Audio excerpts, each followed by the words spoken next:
오늘 저희 마음에 주신 제목은 하나님의 사랑이면 충분합니다.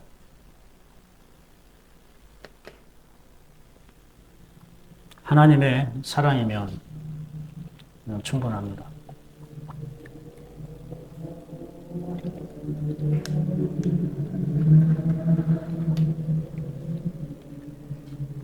하나님이 여러분을 사랑하십니다.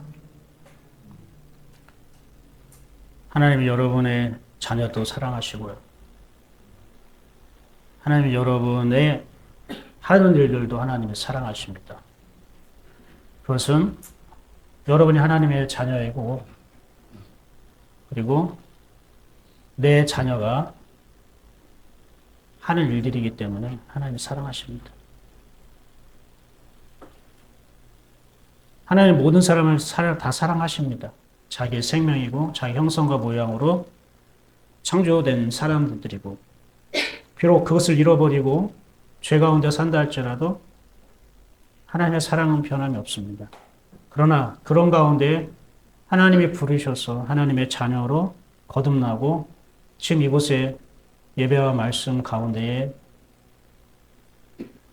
있는 여러분들을 하나님은 더욱더 사랑하십니다. 하나님의 사랑은 공평하고요.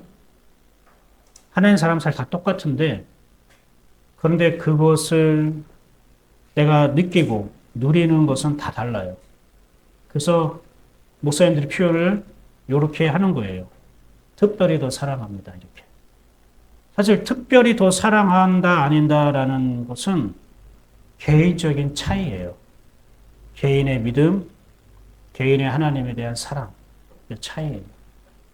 하나님이 누군가를 특별히 사랑해도 그 사람이 그걸 알지 못하면 내가 특별히 사랑을 받는지 아닌지 몰라요. 그렇죠? 그런데 우리는 여기 있는 분을 하나님 더 특별히 사랑합니다. 여기에 있지 않는 다른 사람들은, 지금 이 자리에 없는 여러분의 자녀들이나 부모님이나 이런 사람들은 그럼 하나님은 특별히 사랑 안 하고 나는 주일날 예배 드리러 왔으니까 특별히 사랑하고 그런 걸까요? 네, 그게 아니라는 거예요. 하나님도 여러분 사랑하는 것처럼 여러분의 자녀, 부모님도 똑같이 사랑하는 거예요. 그런데 왜 목사님들은 여러분을 더 특별히 사랑한다고 할까요? 이렇게 말씀 들으고 예배 드리고 오고 내 눈에 보이니까 예뻐가지고요. 그게 아니고,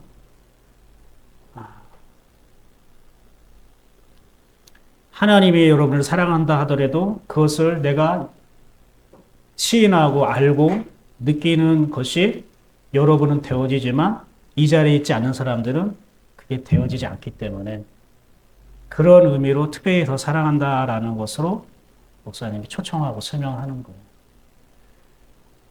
저는 제가 하나님을 인격적으로 만나지 못하고 그냥 하나님을 지식으로 배우고 깨달아서 사역을 했을 때 그 전도사 시절에 하나님이 저를 특별히 사랑하지 않았다고는 생각해 보지 않았어요. 만나고 나니까 그 시절에도 하나님 나를 굉장히 특별히 사랑했구나. 그러면은 나와 똑같은 신학교 다니는 내 대학 동기라던가 다른 목사님, 전도사님 그럼 특별히 사랑하지 않고 그 가운데에 9학번 동기 중에 나만큼 특별히 사랑한 거야? 그게 아니라는 거죠. 무슨 말인지 이해가 됩니까? 내가 하나님을 만나고 보니까 날 굉장히 특별히 사랑하셨네라는 고백이 나타난다는 것입니다. 하나님 여러분을 그렇게 사랑합니다. 그런 의미에서 하나님은 여러분을 특별히 사랑합니다. 사실 우리에게는 하나님의 사랑이면 충분합니다. 하나님의 사랑 하나면 충분합니다.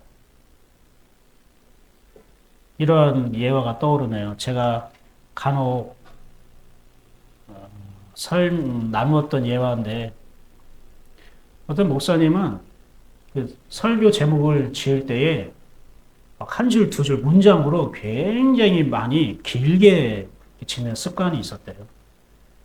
근데 그 목사님은 이제 그 주보를 이제 인쇄소에 맡기면서 늘 항상 이렇게 점검을 한 거예요. 근데 해외에 나와 집회도 하고 바빠가지고 그 인쇄소에 맡긴 주보가 최종적으로 확인을 못했는데 그 늦은 밤 토요일 날 늦은 밤에 인쇄소 사장님이 전화를 한 거예요.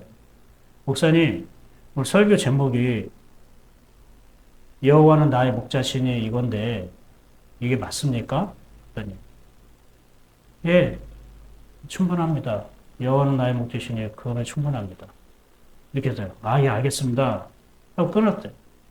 이제 목사님의 피곤함을 이끌고 지친 그 상태에서 이제 성도들 앞에서 예배를 인도하려고 단위에 서서 설교를 하려고 줄을 딱 폈는데 제목이 여호와는 목자시니 네, 그거만 충분합니다. 이렇게 적혀져 있는 거예요. 그냥 목사님은 예전과 같지 않고 여호와는 나의 목자신이라고만 간단하게 오늘은 이렇게 이것만 설교하자 하고 한 건데 전화해가지고 여호와 목자신 네, 그거면 충분합니다. 그렇게 대답한 거를 이 사장님은 착각을 한 거죠. 여호와는 목자시니 네, 그거면 충분합니다. 근데 사장님은 은혜를 너무 받은 거예요. 인쇄하면서 너무 은혜를 받은 거야. 근데 목자님이 그걸 보면서 깜짝 놀라면서 눈물을 글썽글썽 흘리면서 성도들의 고백을 한 거예요. 그런 얘기를 오늘 설교는 이게 답니다. 여호와는 목자시니 네, 그거면 충분합니다. 이렇게 하나님의 사랑이면 우린 충분해요. 하나님의 사랑 안에 우리가 거하지 못하니까 힘든 거죠. 그렇죠? 그래서 저는 하나님의 사랑에서 얘기하고 싶은데 죄송합니다만 하나님의 사랑을 제가 얘기를 할 수가 없어요. 내가 하나님의 사랑이 없다, 못 받았다, 누리지 않는다 이걸 표현하는 게 아니라 하나님의 사랑이면 충분한데 이 충분한 우리의 인생을 나를 충분케 하신 이 하나님의 사랑을 내가 어떻게 설명하지? 이건 우리들이 경험하고 맛보아야 되는 건데 이걸 어떻게 설명하지? 하나님은 영이시다, 생명이시다, 말씀이시다. 이건 어떻게 설명을 하겠는데 물론 그것도 우리가 만나고 누려야겠지만 하나님은 사랑이시다라는 이 사랑이라는 거는 우리가 이 안에서 일어나는 거니까 그죠? 그래서 제가 하나님이 역사해 주셨으면 좋겠습니다. 이것만큼은. 다른 모든 시간도 하나님이 말씀하셨고 하나님께서 이끄셨지만 오늘 이 시간 특별히 하나님이 좀 이끄셨으면 좋겠습니다. 그래도 제가 묵상을 안 하면 안 되겠죠. 그죠? 아무것도 준비되어 있지 않으면 안 되겠죠. 그래서 나름대로 제가 묵상한 것들이 한 몇 구절이 있는데 좀 두서가 없다 할지라도 여러분이 하나님의 사랑이라는 하나님의 사랑이 충분합니다라는 마음을 가지고 들으시면 저와 여러분의 마음이 좀 촉촉해지지 않을까 생각합니다. 여러분 사랑의 반대말이 뭘까요? 무관심도, 미움 이런 것도 있겠죠. 근데 이제 우리가 배운 거죠. 사랑의 반대말은 무관심이다, 미움이다, 시기다, 이렇게 생각하기도 하는데 성경에서 하나님은 뭐라고 할까요? 사랑의 반대말에 대해서 얘기한 게 있을까요? 있죠. 한번 볼까요? 봅시다. 요한복음 요한 1서 4장 18절이네요. 한번 읽어볼까요? 자, 시작. 사랑 안에 두려움이 없고 온전한 사랑에 두려움을 내쫓나니 두려움에는 형벌이 있습니다. 두려워하는 자는 사랑 안에서 온전히 이루지 못합니다. 사랑의 반대말은 뭘까요? 두려움입니다. 사랑을 잃어버리면 그 시간부터 두려워합니다. 사랑을 놓치면 그 자리에 두려움이 찾아옵니다. 두려움이 왜 생기냐고요? 사실 두려움이라는 거는 무언가를 잃어버릴 것 같은 것에서 나오는 거예요. 무언가를 잃어버릴 것 같은 마음이 두려움이에요. 여러분이 지금 열심히 사업을 하고 있는데 잘 되고 있어요. 대박이 났어요. 그런데 이게 또 언제 주식이 떨어진다든지 언제 또 이거를 누가 이렇게 이 보증성이 잘못된다든지 언제 이것을 또 다 날아가면 어떡하지? 사업이 잘못되면 어떡하지? 이런 두려움이 있을 수 있잖아요. 왜 그럴까요? 이 잃어버릴까봐 그런 거예요. 그죠? 이전까지 성공적으로 이끈 사업이나 직장이나 이것을 잃어버릴까봐 두려움. 많은 사람들이 무언가를 잃어버릴 것 같은 불안감이 있죠. 걱정과 염려가 있죠. 그게 바로 두려움이라고 하는 거예요. 그래서 여러분 두려움이 찾아오면 그 사람은 반드시 그 무언가에 집착을 하게 됩니다. 뭔가 집착하게 되면은 이게 내가 두려움 속에 있구나라는 걸 깨달아야 돼요. 사람을 잃어버릴 것 같으면 그 사람에게 집착을 하죠. 그죠? 그 사람을 잃어버릴 것 같은 집착. 뭐 스토킹이라든지 막 데이트 폭력이 일어난다든지 요즘에 굉장히 이슈가 되고 있잖아요. 예전부터 있었지만. 근데 왜 이런 일이 나면 그게 어떻게 보면 집착인 거예요. 내가 저 사람을 소유하고 싶어, 갖고 싶어. 저 사람 잃어버리면 내가 인생이 불행해질 거 망할 것 같아, 못 살 것 같아라는 거. 그러니까 사람에 대한 자꾸 집착이 생기는 거예요. 돈을 잃어버릴 것 같으면은 돈에 대한 어떻게 해요? 돈 버는 일에 집착하게 돼요. 투잡도 하고 쓰리잡도 하고, 예. 내가 이만큼 번 걸 가지고는 충분하지 못해. 행복할 수 없어. 성공할 수 없어. 이것도 하고 저것도 하고 여기에도 손대고 저기에도 손대고 하는 게 그 돈에 대해서 자유하지 못한 거죠. 돈에 대해서 잃어버릴까 봐. 돈을 없어질까 봐에 대한 두려움. 그러니까 돈을 버는 일에 자꾸 집착을 하게 됩니다. 여러분 집착을 두 자로 다른 말로 뭐라고 할까요? 집착을. 중독이라고 하는 겁니다. 중독. 그래서 두려움의 증상이 뭐냐면 중독으로 나타나요. 지금 여러분 심리 상담 얘기하는 거 아닙니다. 하나님의 말씀 얘기하는 거예요. 연예인들이 마약 중독에 많이 쉽게 어떻게 이게 빠지게 되잖아요. 그렇죠? 왜 그러냐면은 이 화려한 무대 그리고 방송이라던가 이런 팬들의 어떠한 받는 그 인기 이게 딱 떠나면은 굉장히 주체할 수 없는 공허함과 두려움이 막 밀려온대요. 불안해진대요. 인기를 잃어버리면 어떡하지? 내가 대중들에게 잊혀지면 어떡하지? 연예인들은 인기와 대중들에게 잊혀지는 게 사실 실패잖아요. 그죠? 그런데 팬들이 떠나면 어떻게 되지? 이걸 자기 스스로 버틸 수가 없대요. 방송이나 여러 가지 화면 대중 앞에서 스포트라이트를 받을 때와 그 자리에 빛이 딱 꺼졌을 때에 나 혼자 있을 때는 너무나 공허하고 불안하고 두려워서 주체할 수 없대, 이길 수 없대요. 그래서 쉽게 이것을 잊기 위한 것이 마약이라고 하더라고요. 중독이 되는 거잖아요. 두려움 때문에. 어떤 사람은 음악에 집착하는 거예요. 음악에 막 중독이 되는 거예요. 어떤 사람은 먹는 것에 중독이 되는 거예요. 먹는 것에 집착하게 돼요. 어떤 사람은 운동하는 것에 열심히 집착하고 중독에 빠지는 거예요. 좋아서 하는 것도 있지만 그 정도가 지나치면 그걸 이제 취미라고 하지 않고 그걸 중독이라고 하는 거겠죠. 여기까지 이해가 되십니까? 그러니까 무언가에 내가 두려움이 있기 때문에 집착하게 되고 중독에 빠지는 거예요. 근데 그게 해결이 될까요? 안 될까요? 안 되죠. 내가 집착하는 거에는 답이 없어요. 네 두려움으로 인해서 다른 거에 내가 맞들려 있는데 그것이 해결책이 될 수 없어요. 하나님은 그런 곳에 답을 주지 않았거든요. 그러면 어떻게 될까요? 하나님의 답은 항상 성경에 있습니다. 하나님의 답은 항상 성경에 있어요. 그래서 주님의 답을 다시 한번 읽어볼까요? 시작. 사랑 안에 두려움이 없고 형별이 없으니 두려워한 자는 사랑 안에서 사랑 안에 뭐가 없다고요? 두려움이 없대요. 그러니까 두려워하는 사람은 뭐가 필요한 거죠? 사랑이 필요한 거예요.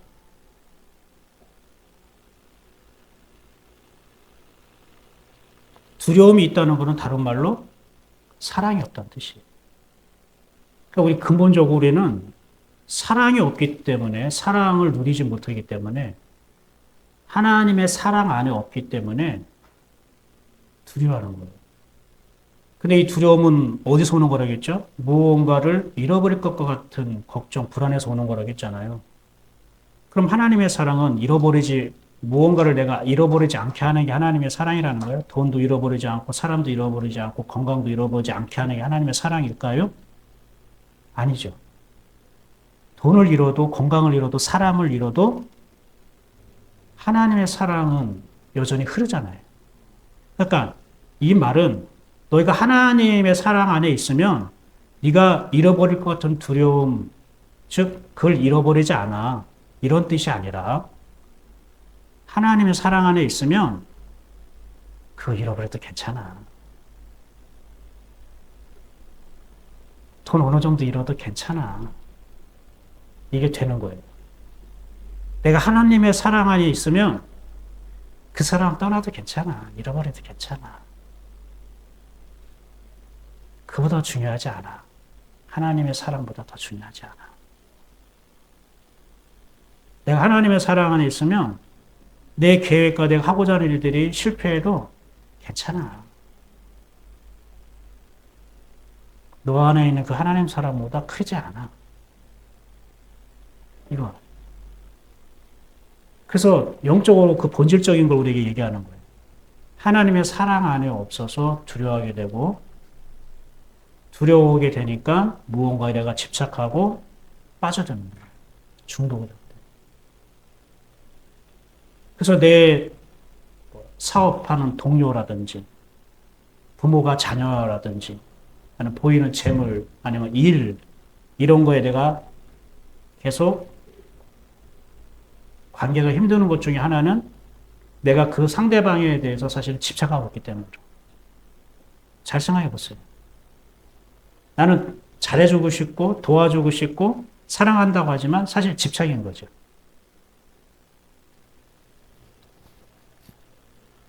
이 부분이 이해가 잘 안 될 수도 있지만 끝까지 말씀을 듣다 보면은 여러분 마음이 하나님에 의해서 이제 깨닫게 될 것입니다. 믿으십니까? 우리는 무언가를 잃어버리면 안 된다고 생각하는 거예요. 끝난다고 생각하고 실패하는 거라고 생각하기 때문에 그래서 두려움.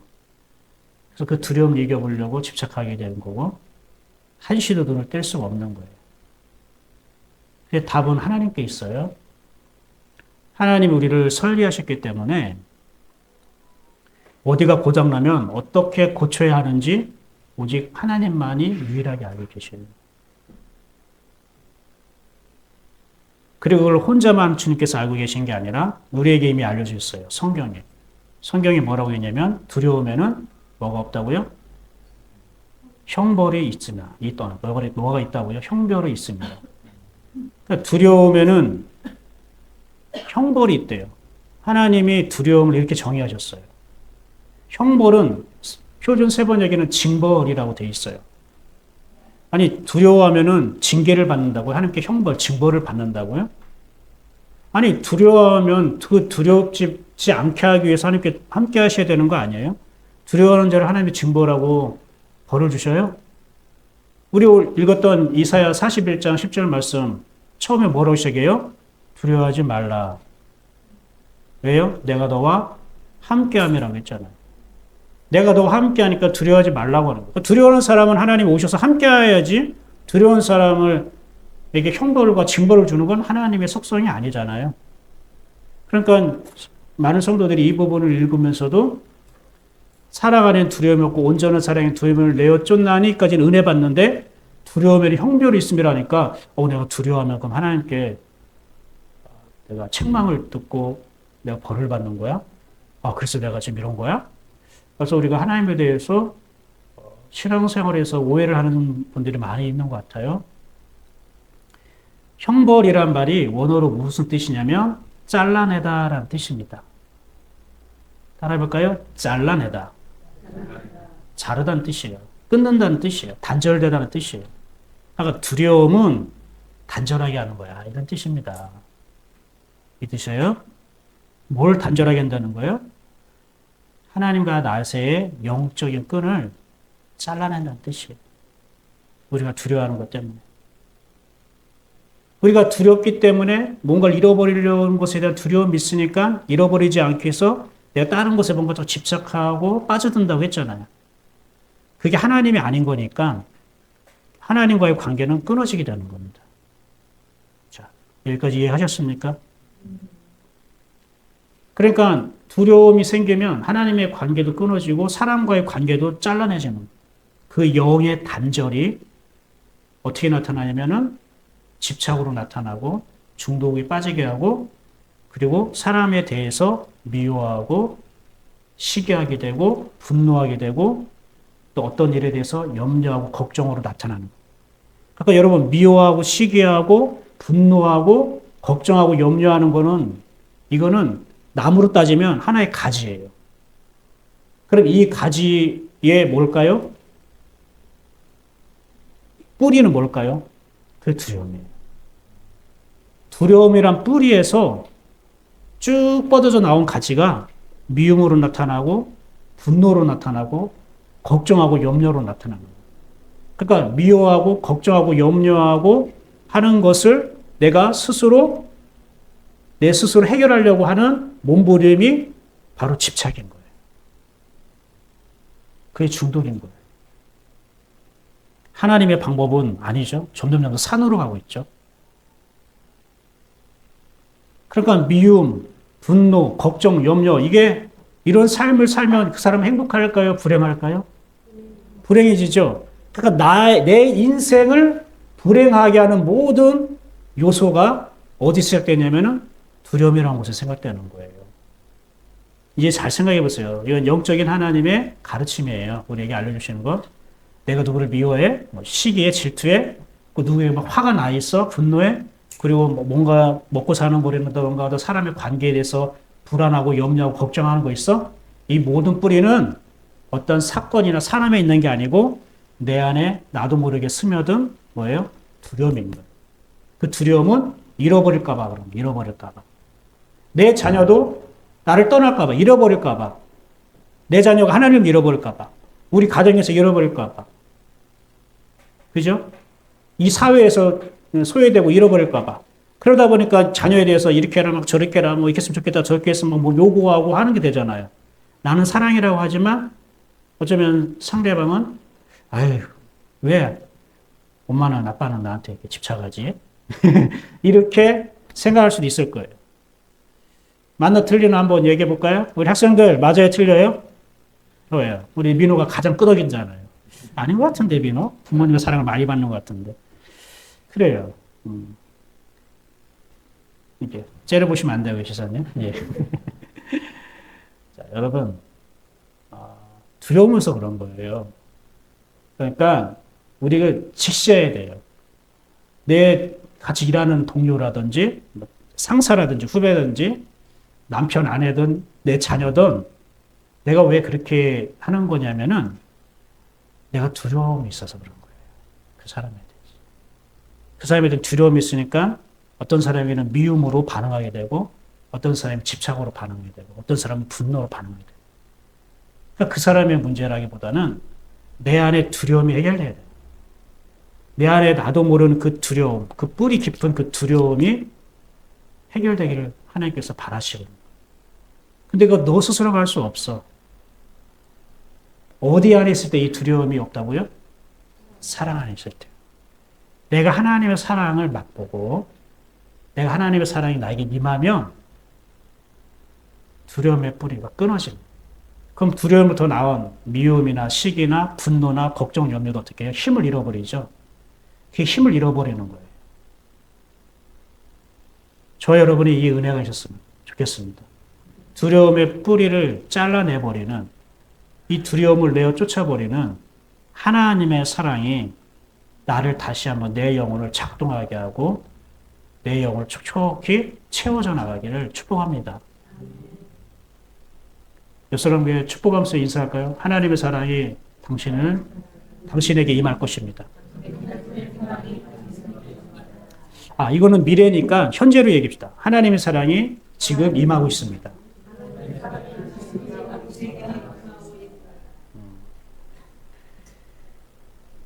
그래서 사랑의 반대말은 뭔지 알아요? 그래서 두려움인 거예요. 그럼 두려움의 반대말은 사랑이 되는 거예요. 거꾸로 가면 되는 거예요. 사랑이 식어지니까 두려워하게 되고요. 두려움이 생기니까 미워하고 분노하고 집착으로 나타난다는 거예요. 그러면 결국 이 두려움을 이기는 거는 그럼 하나님의 사랑이라는 거죠. 그렇죠? 그래서 사랑이 회복되면 하나님의 사랑이 다시 흘러와서 내 영혼을 다시 만지기 시작하면 그의 영혼이 다시 살아나죠. 건강해지죠. 우리 영혼이 건강해지는 것이 우리가 행복해지는 거겠죠. 영혼이 건강하지 않고는 진짜 행복을 누리지 못하거든요. 그러니까 우리를 행복하게 한다는 말은 하나님의 유일한 사랑밖에 없는 거예요. 이거 우리가 좀 알았으면 좋겠어요. 어떤 소유에서 오는 게 아니에요. 내가 열심히 준비하고 계획된 대로 되어서 행복해지는 게 아니고 하나님 사랑이 내 안에 들어오면 내 영혼이 건강해지고 내 영혼이 건강해진다는 건 하나님과 관계가 좋다는 걸 말해요. 사이가 좋다. 그리고 잘 소통한다. 하나님과 내 뜻이 잘 맞는다. 이게 영혼이 건강하다는 거예요. 여러분은 지금 혹시 무엇을 두려워하는 게 있나요? 최근에 어떤 두려움이 찾아왔어요? 지금도 있어요, 혹시? 그 두려움을 여러분 이기고 싶죠? 벗어나고 싶죠? 내쫓고 싶죠? 하나님 사랑을 받으십시오. 하나님 사랑을 구하십시오. 그게 전부입니다. 하나님 사랑이면 충분합니다. 눈 감고 내 가슴에 손을 얹고 내 영혼에게 얘기해 볼까요? 하나님 사랑이면 충분해. 하나님 사랑이면 충분해. 몇 주 전에 성막에 대해서 나눌 때에 성막 안에 하나님의 임재하심이 가득했다고 했잖아요. 그게 뭐냐면 그 하나님의 임재가 사실 하나님의 사랑이에요. 근데 모세가 그 하나님의 사랑을 모르나요? 아니에요. 떨기나무를 통해 가지고 모세는 하나님의 사랑을 이미 맛봤어요. 하나님의 사랑에 푹 빠져들었어요. 근데 모세가 그 하나님의 임재 가운데 들어가지 못했다는 것은 이스라엘 백성이 하나님의 임재 안에 못 들어가는 형편을 상징적으로 우리에게 말씀하신 거라고 했잖아요.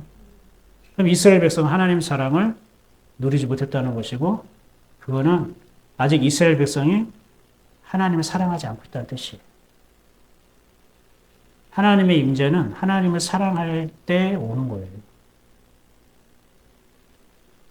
여러분 오늘 하나님을 사랑하는 마음으로 왔으면 사실 오늘 찬양부터 기도부터 말씀까지 하나님이 지금 임하고 계시는 거라는 거를 여러분 영이 느낄 거예요.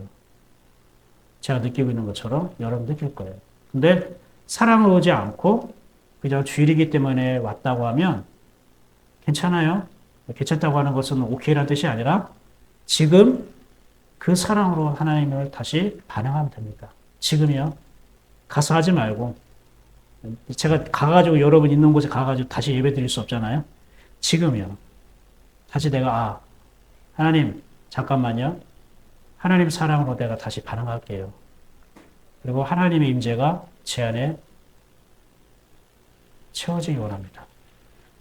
여러분이 그런 걸 속으로 지금 여러분 안에 계신 성령님께 간구하면서 말씀을 들어보십시오.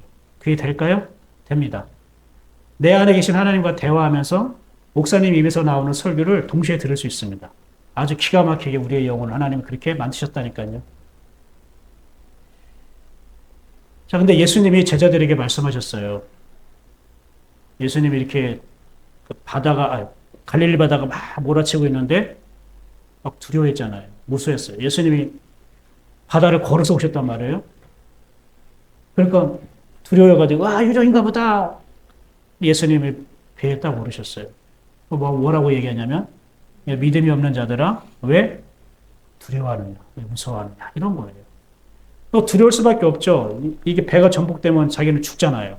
그럼 하나님의 나라, 하나님의 약속, 천국도 누리지 못하고 그냥 죽어버리면 안 되잖아요. 그러니까 자기 목숨을 잃어버릴 것 같은 하나님의 약속, 말씀을 잃어버릴 것 같은 두려움에 빠진 거죠. 근데 예수님이 거기다가 뭐라고 했냐면 왜 이 믿음이 작은 자들아. 다른 데서는 이 믿음이 없는 자들아 라고 되어 있어요. 그러면 여기서 예수님 말씀한 두려움은 무엇과 연결되어 있는 거예요? 믿음이잖아요. 근데 요한복음은, 요한 사도는 뭐라고 얘기했어요? 사랑 안에 두려움이 없고. 사랑이 있으면 두려움이 없다는 건데, 사랑이 두려움을 내쫓는다고 하는데, 지금 예수님은 믿음이란 말을 했어요. 야, 사랑하지 않는 자들아, 이 사랑이 없는 자들아, 왜 두려워하느냐? 이러면 말이 일치가 되는데, 지금 이 장면에서는 믿음에 대한 얘기를 하고 있단 말입니다. 그러니까 믿음이 없으니까 두려워하는구나. 그럼 여기는 사랑이 없으니까 두려워하는구나. 그럼 둘 다 맞는 건가? 그래서 믿음, 소망, 사랑. 그럼 소망이 없으면 또 두려워하는 건가? 그러면 이거는 다 이번 그러면 귀에 걸면 귀걸이가 되고, 그죠? 코에 걸면 코걸이가 되는 그런 말씀인가요? 아니에요. 이건 서로 다른 이야기가 아니라 하나의 이야기를 하는 겁니다. 믿는 자에게는 두려움이 없어요. 그런데 그 믿음이라는 거의 뿌리가 뭐냐고 생각해야 돼요. 믿음은 하나의 표현이고 반응입니다. 그 믿음이 하나님을 향한 하나의 반응이고 표현이라고요. 그런데 이 믿음의 뿌리가 뭐냐 이거예요. 하나님께 반응하고 표현하게 하는 뿌리가 있단 말이에요. 그게 바로 사랑인 거예요. 사랑이 없으면 믿음을 받을 수 없다고요. 내가 하나님을 사랑하지 않고는 하나님의 믿음, 하나님의 선물인 믿음을 내가 받을 수가 없는 거예요. 그리고 자꾸 하나님의 사랑을 놓치고 자기 믿음을 자꾸 키우려고 하니까 안 되는 거예요. 지식이 되는 거예요. 그 믿음은 지식의 믿음이 되지 사랑의 믿음이 되는 게 아니에요. 여러분, 믿음은 어디서 나는 거예요? 들으면서 난다고 하잖아요. 목사님, 그 다음에 믿음이 뿌리가 사랑이라면서요. 그러면 믿음은 사랑에서 나온다고 해야지 왜 들으면서 나온다고 합니까? 또 이렇게 질문을 할 수 있을까요? 없을까요? 충분히 질문을 할 수 있겠잖아요. 그죠? 이것도 하나를 말하는 거예요. 서로 연결된 거예요. 각자가 아니에요. 고민할 필요가 없어요. 핵심은 그냥 사랑인 거예요. 사랑에서 시작되는 건데, 여러분, 하나님의 말씀을 들은다는 것이, 이 믿음은 들음에서 난다는 이 들음이, 목사님 설교, 어떤 강의, 성경 공부, 이걸 말하는 게 아니에요. 이것만을 말하는 게 아니고요.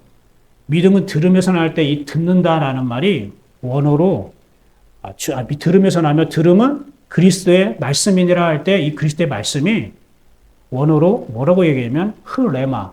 흐레마는 뭐냐면 목소리를 말하는 거예요. 목소리. 즉 믿음은 들음에서 나는데 무엇을 듣느냐? 주님의 말씀. 다른 말로 하면 주님의 목소리. 너 안에 울려 퍼지는 주님의 음성을 말하는 거예요. 그러면은 아까 목사님의 설교가 아니라고 했나요? 아니요. 설교만이 아니라 여러분이 지금 목사님이 입에서 나오는 말씀, 즉 설교를 들을 때에 주님의 음성이 들리잖아요. 목사님의 육적인 목소리가 아니라 목사님의 목소리 안에서 하나님의 음성을 들을 때가 있을까요? 없을까요? 있죠. 들을 때 들리는 음성이 있다고요. 얼마 전에 그런 설교 했었잖아요. 내가 들을 때에 들리는 음성이 있다고. 사람의 소리를 들을 때 그 속에 하나님의 음성을 들을 수 있다고. 그렇죠? 그걸 흐레마라고 하는 거예요. 그게 내 믿음을 키우게 하는 거예요. 그게 믿음의 양식이 되는 거예요. 믿음의 밥이 되는 거예요. 그러니까 지금 이 시간에도 여러분은 믿음이 잘할 수 있어요. 목사님의 설교 속에서 하나님의 음성을 들으면 그거를 들을 때에 믿음이 생기는 거야. 자라나는 거야. 하나님 분명히 이렇게 말씀하셨어요. 그런데요. 주님 이렇게 말씀하세요. 누가 그 주님의 음성, 주님의 소리를 들을 수 있냐고요. 아무리 여러분이 청력이 좋고 내가 이해력이 좋다 할지라도 목사님의 설교를 들었다고 해서 하나님의 음성이 들리는 건 아닙니다. 항상 그 뿌리는 뭐라고 했죠? 핵심은 뭐라고 했죠? 사랑이라고 했죠. 요한복음 14장 21절에 뭐라고 했냐면은 나를 사랑하는 자는 내 아버지께서께 사랑을 받을 것이요. 나를 사랑하는 자는 내 아버지께 사랑을 받을 것이요. 나도 그를 사랑하여 그에게 나를 나타내리라. 다시 한번요. 나를 사랑하는 자는 하나님 아버지도 그에게 사랑을 받을 것이고 나도 그를 사랑하고 그에게 나를 나타낼 거야. 예수님이 나타난다는 게 뭘까요? 영이신 예수님 어떻게 나타난다는 거예요? 그게 보인다는 뜻이고 만난다는 뜻이에요. 무엇으로요? 주님의 소리를 듣는 것이 주님을 만났다, 주님을 봤다라고 우리는 고백하는 겁니다. 그렇죠? 그러니까 그 흐레마, 주님의 나에게 나타나시고 보여주시는 그 하나님의 소리, 음성은 사랑받을 때. 내가 그분을 사랑하고 또 그분의 사랑을 받을 때에 여러분이 설교를 들으면 하나님의 음성은 들리는 거예요. 근데 하나님의 사랑하지 않고 하나님의 사랑이 임하지 않고 그냥 내 귀로 이해력으로 깨달으려고 들으려면은 내용은 내가 알 수는 있지만 하나님의 소리는 임하지 않는 거예요. 들리지 않는 거예요. 그러니까 믿음은 들음에서 난다라고. 예수님이 왜 두려워하느냐 믿음이 없는 자요 라고 말한 거는 결국 그 근간에는 뭐가 있다는 거예요? 사랑이 있다는 거예요. 그래서 우리의 믿음은 항상 얘기하지만 사랑이 있는 믿음이에요. 하나님은 사랑하는 자에게, 사랑을 받는 자에게 하나님이 주셔요. 하나님의 선물을, 자신을 주셔요. 여러분, 어린아이가 언제 두려워할까요? 돈이 없을 때? 아니요. 학교 못 갈 때? 신나지, 뭐. 어디에요? 부모님이 없을 때, 부모님이 안 보일 때. 없을 때가 아니라 안 보일 때, 눈에 안 보일 때. 집에서도 혼자 있다가 부모님 안 보면 울어요. 그죠? 놀이터에서 신나게 놀다가 주위를 막 둘러봐요. 엄마가 있나, 없나. 근데 엄마는 저기 딴 데에서, 뭐, 바깥에서 친구랑 막 얘기해서, 나 여기 있다, 한수야, 나 여기 있다. 그러면은, 놀다가도 음성 듣기도 하지만, 음성만 계속 듣다가도 엄마가 안 보이면 어떻게 해요? 불안이 되는 거죠. 엄마가 눈에 보여야 되는 거예요.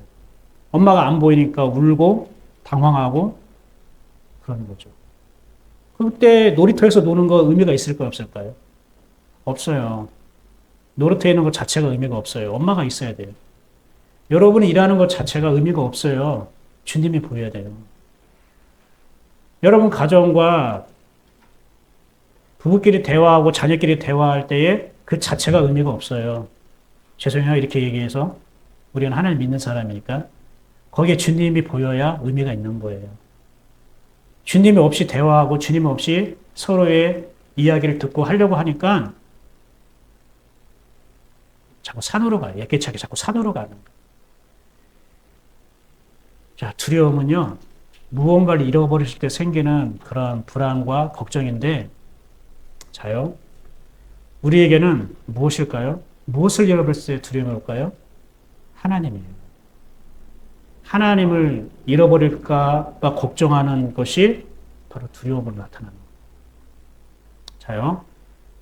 근데 사람들은 하나님을 잃어버린다고 생각하지 않아요. 특히 교회 다니는 사람들은, 하나님을 믿는 사람들은 내가 하나님을 잃어버렸다라고 생각 안 해요. 하나님을 믿는다고 생각해요. 잘 믿지는 못하지만 그래도 내가 믿으니까 교회도 오고 예배도 드리는 거잖아.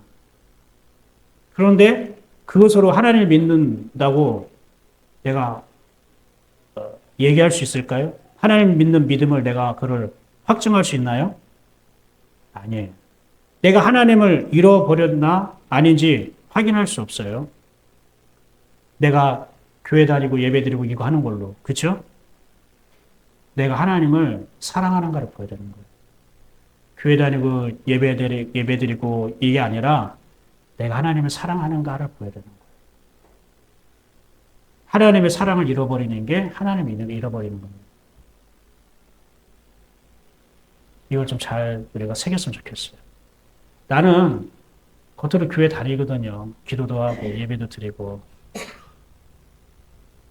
그래서 나는 하나님을 잃어버렸다고 생각하지 않아요. 잘 믿지는 못하지만 하나님 나를 잃어버린 건 아니야. 하나님 나와 함께 하셔. 이렇게 생각하는데 틀린 얘기는 아니지만 좀 더 우리가 한 걸음 더 깊이 들어가 보자고요. 정말 그게 맞는지, 그 생각이 정말 주님의 생각과 일치하는지. 내가 하나님을 사랑하지 않고 다니면 그 하나님을 잃어버리고 다니는 거예요, 사실은. 그러니까 하나님을 잃어버리고 교회를 다니니까 교회 다니면서도 계속 두려움에서 벗어나지 못하는 거죠. 주님은 약속하셨잖아요. 사랑 안에는 두려움이 없고 온전한 사랑의 두려움을 내가 쫓는다고. 그럼 내가 하나님을 사랑하는 마음으로 교회를 다니고 신앙생활을 하고 있으면 두려움이라는 거하고는 나와 거리가 멀어야죠. 근데 왜 교회 드리고 말씀을 듣고 예배 드리는데도 왜 자꾸 그 두려움에서 벗어나지 못할까요? 하나님을 잃어버려서 그런 거죠. 두려움은 하나님을 잃어버렸을 때 찾아와요. 그런데 오늘 요한 1서에서는 하나님이라고 얘기하지 않고 사랑이라고 얘기하고 있어요. 그리고 뭐라고 얘기하면은 온전한 사랑이 뭐라고 해요? 두려움을 내쫓는다고 하죠. 온전한 사랑이 두려움을 내쫓는다. 근데 사랑은 사랑인데 온전한 사랑이 있어야 두려움에서 벗어나는구나. 우리가 이렇게 이해할 수 있을 거예요. 그렇죠? 근데 이 온전한 사랑인 게 뭘까요? 이 온전하다는 말이요. 성경에 보면은요. 이렇게 얘기하고 있어요. 텔레오스인데 완전하다, 완성하다. 이게 완전하고 완벽한 어떤 그런 사랑을 말하지 않아요. 온전하다는 거는요. 성숙하다는 의미가 있어요. 그럼 이게 뭘까? 이게 어떤 말에서 사실 연결된 말이냐면 열매가 무르익다는 뜻이에요. 온전하다. 텔레오스는요. 열매가 무르익는 걸 말해요. 열매가 무르익다는 거. 여러분 열매가 무르익으려면 어떻게 될까요? 열매가 무르익으려면 어떻게 해야 돼요? 가장 단순한 진리 하나. 그 가지가 나무에 붙어 있어야겠죠. 아무리 햇빛을 받고 물을 받고 그 비료를 뿌려도 가지가 나무에 붙어 있지 않으면 소용없죠. 가장 근본적이고 중요한 거는 가지가 나무에 붙어 있어야죠. 그래야 열매가 무르익어 가는 거죠. 그래서 이걸 뭐라고 하면 이걸 성숙하다고 얘기하는 거예요. 자, 열매가 성숙해지면 어떻게 돼요? 그냥 내버려요? 아니면 추수해요? 추수하잖아요. 벼가 성숙해지면 무르익으면 어떻게 돼요? 추수해요. 성숙하다는 것은 추수한다는 뜻이에요. 추수라는 건 뭐예요? 최종적인 목적이죠. 목표죠. 그게 끝이죠. 그래서 이 텔레오스가 완전한 완성의 뜻이 있지만 어떤 뜻이냐면 끝, 결론, 목적이라는 의미가 있어요. 우리가 끝, 결론, 목적에 이른다는 것은 인생이 끝났다는 게 아니라 성숙해지고 성숙해졌다는 뜻이고 우리의 영혼이 열매가 무르익었다는 뜻이에요. 지금 온전한 사랑에 대해서 얘기하는데 지금 이 단어를 지금 풀어서 설명하고 있는 겁니다. 잘 귀담아 듣고 새겨보세요. 이 온전하다는 말이 어떻게 쓰였냐면 이렇게 쓰였어요. 우리가 다 하나님의 아들을 믿는 것과 아는 일에 하나가 되어 온전한 사람을 이루어 그리스도의 장성한 분량이 충만한 데까지 이릅니다. 하나님의 아들, 즉 예수님을 믿는 것과 아는 것에 하나가 되면 무엇이 이루어진다고요? 온전한 사람이 이루어진대요. 아니, 예수님을 믿는 것과 알면 온전한 사람이 된대요. 그럼 이게 뭘까요? 예수님을 믿는 것과 아는 일에 온전하다는 거는 성숙해졌다는 걸 말해요. 그럼 성숙해졌다는 건 뭘까요? 성숙해졌다는 거는 닮았다는 걸 말해요. 성숙해졌다는 것은 닮았다는 걸 말하는 거예요. 즉, 우리가 하나님의 아들 예수 그리스도를 믿고 그분과 아는 일이라는 것은 그분을 경험하는 걸 말해요. 그분을 경험하는 것과 하나가 되면 우리가 예수 그리스도를 어떻게 한다고요? 닮아가는 사람이 된다는 거예요. 그게 온전한 거지 완전하고 어떤 완벽한 것을 말하지 않아요. 주님을 닮아가니까 그리스도의 장성한 분량이 충만한 데까지 이르를 수 있는 거겠죠. 주님을 닮지 않고 이건 결코 이루어질 수 없는 겁니다. 또 하나 있어요. 한번 읽어봐요. 자, 시작. 그러므로 아니 하나님이 온전한데 우리가 어떻게 온전해요? 이 온전하다는 게 뭐라고 했죠? 닮는다고 했죠. 하나님을 닮으라는 의미예요, 이거는. 근데 이 말씀, 그러므로라니까 결론이잖아요. 그럼 그 전에 어떤 말씀이 있었냐면 이런 말씀이 있어요. 너 원수를 사랑하라. 미워하지 말고 사랑해. 그리고 네가 사랑한 사람만 사랑하면 무슨 의미가 있냐? 세리도 이와 같이 하지 않냐? 너희가 너희 형제에게만 문안 인사하면은 남보다 더하는 게 뭐냐? 이방인들도 하나님 믿지 않는 사람들 다 똑같이 한다. 그러니까 원수도 사랑하라. 미워하지 말고 사랑하라. 이렇게 말씀하시면서 뭐라고 하냐면 한 비유를 드는데 이렇게 말씀하셔요. 하나님이 비와 해를 선인에게도 악인에게도 다 내려주지 않냐? 그러니까 하나님이 온전하신 것 같이 너희도 온전해. 이런 말씀을 주신 거예요. 결국 무슨 얘기를 하고 싶었냐면은 하나님의 사랑에 대해서 해와 비 얘기를 하신 것이고 원수도 사랑하라 이렇게 얘기를 한 거예요. 하나님의 사랑 때문에. 그러니까 우리 보고 이렇게 하라고? 하나님이 비를, 태양을 악인이든 선인에게 누구에게 다 주시니까 너도 그렇게 하라고? 아, 이건 하나님은 할 수 있지만 우리는 못 하잖아요. 그럼 어떻게 하라는 걸까요? 그러니까 온전하다는 말이 여기서 이제 바로 그 의미가 바로 들어가기 시작하는 거예요. 우리가 하나님을 닮았다, 성숙해졌다, 열매가 무르익었다라는 그 말이 도대체 무엇을 통해 알 수 있냐 이거예요. 어떻게 증명, 확증할 수 있고 내가 어떻게 그를 확인할 수 있냐 이거예요. 그게 궁금하잖아요. 그럼 아버지의 온전하심 같이 너희도 온전하라는 거는 아버지의 온전하심이 너를 통해 나타난다는 뜻이에요. 원수를 사랑하는 건 우리가 못하죠. 우리는 사랑하는 사람, 내 형제는 사랑할 수 있지만 원수는 사랑하지 못하고 미워할 수밖에 없죠. 이게 우리 인간이에요. 근데 그거를 우리 보고 하라고 하는 거는 우리 보고 하라는 얘기가 아니라 하나님이 하겠다는 뜻이에요. 너희가 못하니까 나 하나님이 할 거야. 근데 누구를 통해서 하겠다는 거예요? 하나님 자녀를 통해서 하겠다는 거예요. 내 아들을 통해서 하겠다는 거예요. 왜? 나의 사랑을 받고 있으니까. 나의 사랑을 알고 나의 사랑을 받고 있는 너를 통해 내가 저 원수를 사랑할 거야. 이런 뜻이에요. 그러니까 그 원수에게는 아유, 제가 나를 미워하더니 뭐 마음이 바뀌었나, 교회 다니니 좀 변했나, 왜 나를 이렇게 잘해주고 날 사랑하려고 애쓰네, 노력하고 있네. 이게 아니라 원수인 사람이 나를 통해 하나님의 사랑을 느끼게 되는 거예요. 그게 아버지 온전한 것이 너희도 온전한 뜻이에요. 하나님이 하시는데 내 자녀를 통해, 내 아들과 딸들을 통해 하시겠다는 거예요.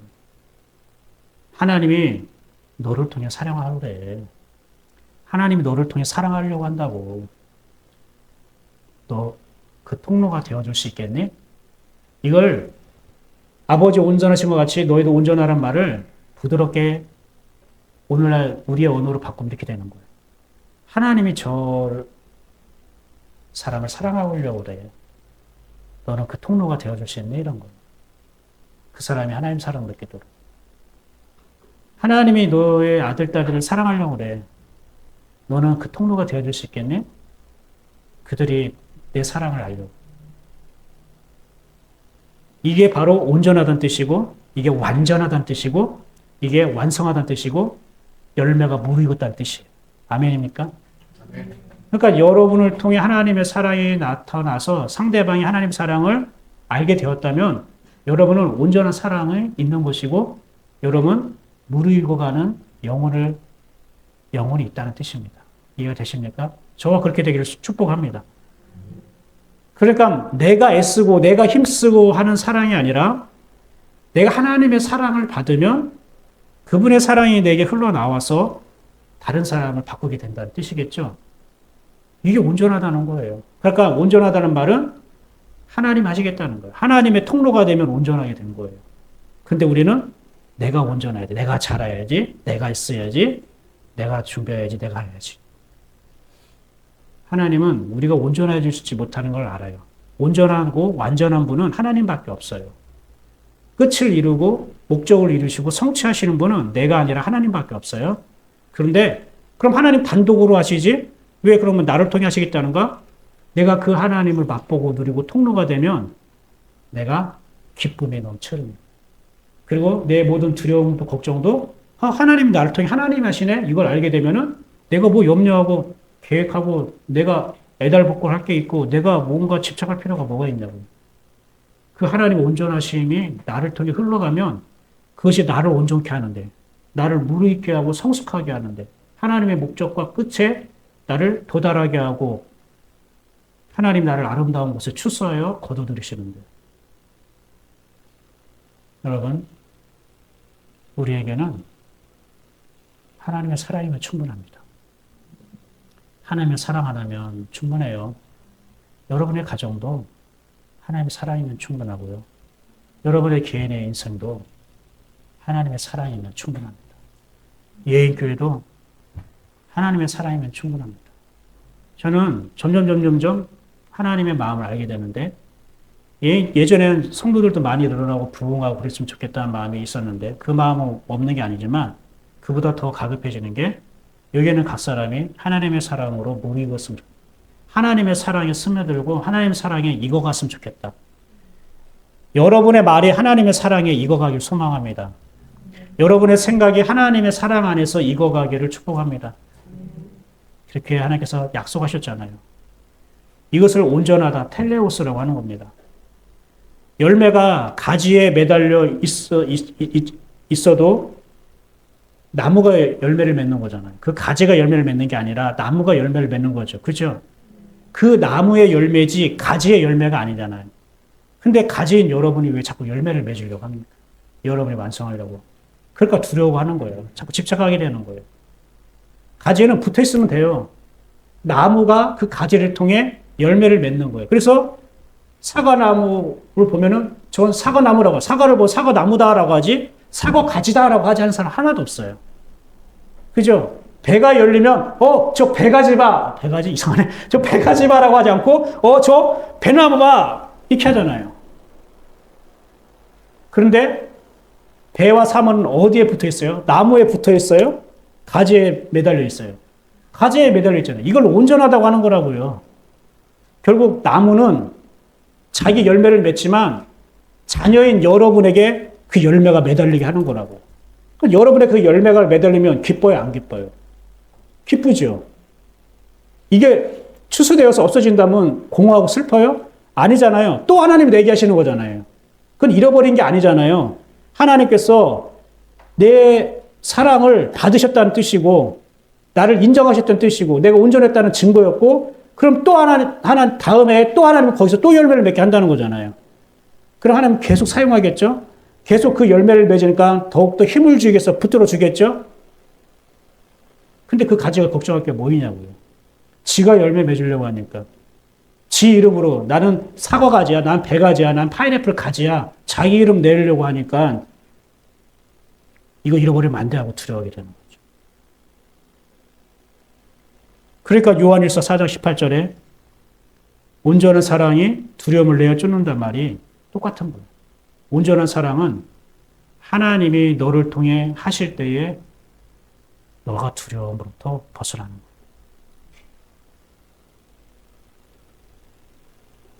그런데 두려움이 있다? 그것은 내가 그 하나님의 사랑을 떠났다는 뜻이에요.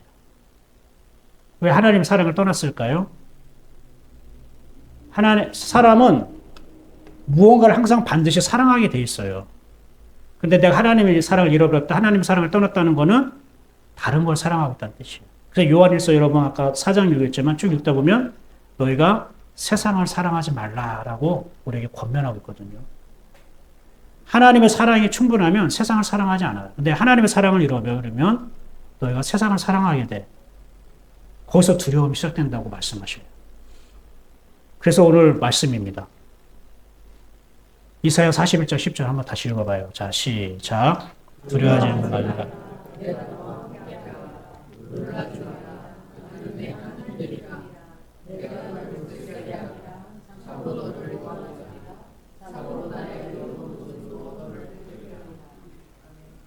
목사님, 본문이 이사야 41장 10절인데 그 설명하러 지금 시작하면 언제 끝내려고 하십니까? 걱정하지 마. 이 마무리 단계.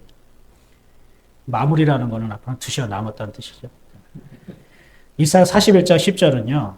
이게 명령으로 되어 있잖아요. 자, 하나님이 두려워하지 말라. 두려움이 생기면 두려워하지 않는 마음이 막 갑자기 뚝 떨어집니까? 놀라지 마. 지금 놀랬는데. 그죠? 박 집사님 어제 교통사고 났어요. 엄청 놀랬잖아요. 청심환 먹고 죽으셨어요? 하여간 그러면 놀래잖아요. 심장이 벌떡벌떡하고. 근데 하나님이 놀라지 마. 그러면은 딱 누군가 옆에서 놀라지 마. 그러면 진정이 됩니까? 아니잖아요. 그러니까 이 말씀은 이게 명령을 하지 않았다는 거예요. 다른 말로 말하면 두려워하지 말라라는 말은 다른 말로 말하면 하나님 사랑을 놓치지 마라 이런 뜻이에요. 하나님 사랑을 놓치지 마. 하나님은 사랑을 포기하지 않는다는 뜻이에요. 하나님이 너를 사랑하는 걸 놓치지도 않고 잃어버리지 않았는데 네가 그걸 알면은 두려울 수가 없는데 근데 네가 두려워해? 그럼 네가 하나님의 사랑을 지금 놓치고 있구나. 잃어버리고 있구나. 이런 의미가 돼요. 이거 이해가 되십니까? 그러니까 일단은 두려워하지 말라라는 말은 어떤 약속이냐면 하나님은 항상 너를 사랑해. 근데 우리가 자꾸 이걸 인사말로 샬롬 이런 인사말로 들으니까 감이 안 오는 거예요. 하나님의 사랑을 벗어나서 두려워하는 거예요, 여러분. 그럼 내가 두려워하는지 아닌지, 내가 하나님의 사랑이 있는지 아닌지 어떻게 할 수 있을까요? 그 다음에 뭐라고 되어 있죠? 놀라지 말라라고 되어 있죠. 이거는 두려워하지 말라, 놀라지 말라 이 두 가지를 얘기한 게 아니고 네가 두려워하면은 너는 놀라게 돼. 이런 의미예요. 두려움이 어떻게 나타나면 내가 놀라는 일들, 당황스러워하는 일들로 나타난다는 거예요. 근데 이 놀란다는 말이 어떤 의미냐면요. 스스로 바라보다라는 뜻이에요.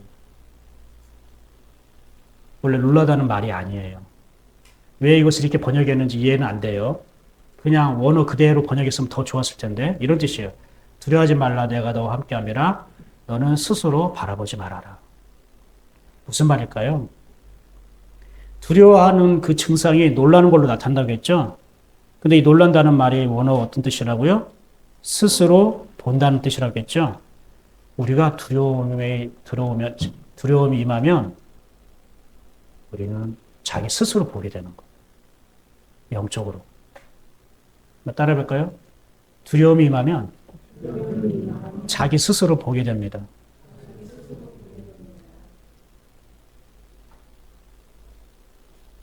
스스로 보니까 놀라고 걱정하는 거예요.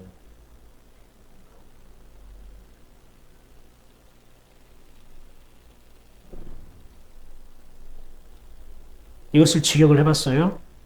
제가 직역한 걸 그대로 한번 함께 나눠볼게요. 자, 보세요. 이 놀라다는 말이 샤라는 건데요. 바라보다 응시하다는 말이에요. 근데 여기에 히트 파일이라고 해서요. 문법적으로 이거는 제기명사, 그런 제기동사, 즉 스스로라는 자기 스스로 바라보고 응시하는 거. 내가 뭔가 두려움이 임하면 내 스스로 뭔가를 자꾸 응시하게 되고 바라보게 되는 거. 그게 집착이 되는 거. 그래서 그것을 내가 무엇을 어떻게 해서 함으로 내가 이 두려움을 벗어나려고 하는데 이건 하나님의 사랑이 하나님의 방법이 아니라 이것을 그대로 지역을 해서 이런 말씀을 주셨어요. 하나님이 너희가 두려워하지 않을 것이니 약속으로 돼 있어요. 너희가 두려워하지 않을 것이니 이는 내가 너희와 함께하기 때문이다. 지금 현재를 말해요. 또 이렇게 얘기해요. 너희가 스스로 바라보지 않을 것이라. 왜요? 두려움이 임하면 나도 모르게 내 스스로 자꾸 바라보니까 걱정하고 염려하고 집착하게 되거든요. 내가 자녀에 대해서 뭔가 두려움이 있어서 그 자녀를 내 자신이 보는 거예요. 내 눈으로, 내 스스로 봐라. 그래서 막 집착해서 막 자기는 설득하고 도와준다고 하고 사랑한다고 하지만 자녀 입장에서는 그게 아닌 거죠. 너희가 스스로 바라보지 않을 것이라. 이는 나 하나님이 너를 강하게 하였기 때문이요. 또한 내가 너를 도왔기 때문이요. 뿐만 아니라 내가 너를 의로우며 오른손으로 붙잡았기 때문이라. 자, 앞에는 현재형인데, 약속인데, 뒤에는 뭘로 돼 있어요? 이미 완료형으로 돼 있어요. 이미 완료형으로 돼 있다고요. 너는 이제 스스로 바라보지 않을 거야. 왜? 내가 너를 강하게 했고, 내가 너를 도왔고, 또 내가 나의 오른손으로 붙잡았기 때문에. 아니, 언제? 지금 얘기하신 건데, 이 완료형으로 얘기했다는 건 뭐냐면, 하나님이 그렇게 확정했다는 뜻이에요. 이 약속이라고요. 변하지 않는 하나님의 확실한 약속이라는 뜻이라고요. 이해가 되십니까? 이거 변하지 않는 거야. 확증했다고 하나님 스스로가. 이미 하나님의 언어로, 말씀으로 자기의 이름을 걸고 이미 확증하신 거예요. 내가 너 안에서 너를 강하게 했어. 그럼 믿어야 되는 거예요, 우리는. 이게 하나님의 사랑 안에 있으면 믿어진다니까요. 하나님의 사랑이 있으면 그 믿어져요. 근데 하나님의 사랑 없이 그냥 내 귀로 머리로 들으니까 이해가 안 돼. 무슨 소리야, 목사님. 어려워. 자꾸 이렇게 되는 거예요. 하나님의 사랑으로 들어보세요. 내가 너를 강하게 했어. 그럼 아멘이 돼요. 그럼 내가 너를 도왔어. 앞으로 너의 인생에 살아가는데 내가 도와줄게가 아니라 내가 너를 도왔어. 이게 된 거예요. 이미 끝났다고요. 그럼 내가 어디를 가든지 하나님이 도왔다는 뜻이죠. 확정했다는 거예요. 그리고 나의 의로움의 오른손으로 붙잡았어. 오른손이라는 건 어떤 의미는 사랑의 손을 말하는 거예요. 오른쪽은 사랑을 말하는 거예요. 이해가 되십니까? 그 왼손은 뭘까요? 사랑을 떠난 손이에요. 이건 오른손은 사랑의 손. 그래서 내가 사랑으로 너를 붙잡았어. 이 붙잡았다는 말이 원어로 뭐냐면은 지탱해주다, 떠받쳐주다, 떠받치다. 왜 떠받칠까요? 가지가 딱 달라붙어서 있는데 막 바람이 불거나 어떤 뭐 동물이 쾅 치거나 또 지진이 일어나 이렇게 땅이 흔들리면 이 가지가 약해지면 점점 떨어질 거 아니야, 땅에. 그러면 땅에 떨어져서 끊어지면 이 가지는 어떻게 해요? 열매를 맺지 못하겠죠. 단절되겠죠. 그렇게 하지 않기 위해서 그 가지를 어떻게 합니까? 지탱해 주죠. 어디 저기 우리 서구 어디 괴곡동인가 가면은 큰 느티나무가 있는데 500년인가 800년이 됐대요. 쇠 기둥 같은 걸로 어떻게 해요? 받치고 있어요. 왜요? 떨어지지 않기 위해서 떠받치고 있다고요. 내가 너를 그렇게 떠받쳤어. 너의 영혼은 내가 그렇게 떠받쳤어. 왜? 그게 내 사랑이거든. 이제 말씀을 끝낼게요.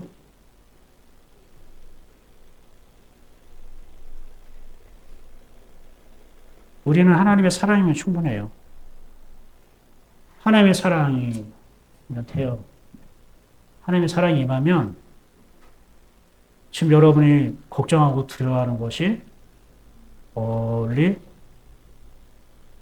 멀어지는 거예요. 멀어져요.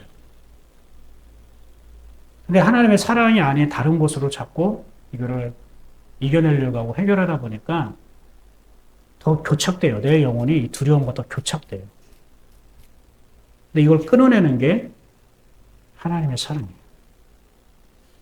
여러분, 우리에게 필요한 건 그냥 하나님의 사랑입니다. 뭐 여기서 더 이상 무슨 말을 어떻게 표현할 수 있습니까? 그래서 여러분, 하나님의 임재 안에 들어가려면 그분 사랑해야 되고요. 내가 아직 하나님을 사랑하는지 아는지 모르겠다면 그 사랑을 구해야겠죠. 믿음, 소망, 사랑 항상 있을 것인데 그 중에 제일은 사랑이라. 사랑. 너희가 스스로 바라보지 않을 것이라는 것은 내가 함께 바라볼 거라 뜻이죠. 이 스스로 바라보지 않는다. 이 사라는 단어요. 앞에 이자가 붙으면 뭐예요? 시작. 이사아. 지금 어떤 말씀이에요? 누가 쓴 책이에요? 이사예요. 맞아요. 이사야라는 거는 그가 구원한다고 지난번에 가르쳐줬는데 그 구원이라는 단어가 이 사에서 나와요. 뭘까요? 앞에 야자가 붙어요. 야사. 이게 예수란 뜻이에요. 야사. 이게 예수란 뜻이고 예수는 구원이란 뜻이죠. 그럼 이사야는 뭐예요? 예수란 뜻이겠죠. 근데 이게 사가 어근이거든요. 이 사가 무슨 뜻이라겠어요? 바라보다. 하나님이 여러분을 바라보는 게 구원이에요.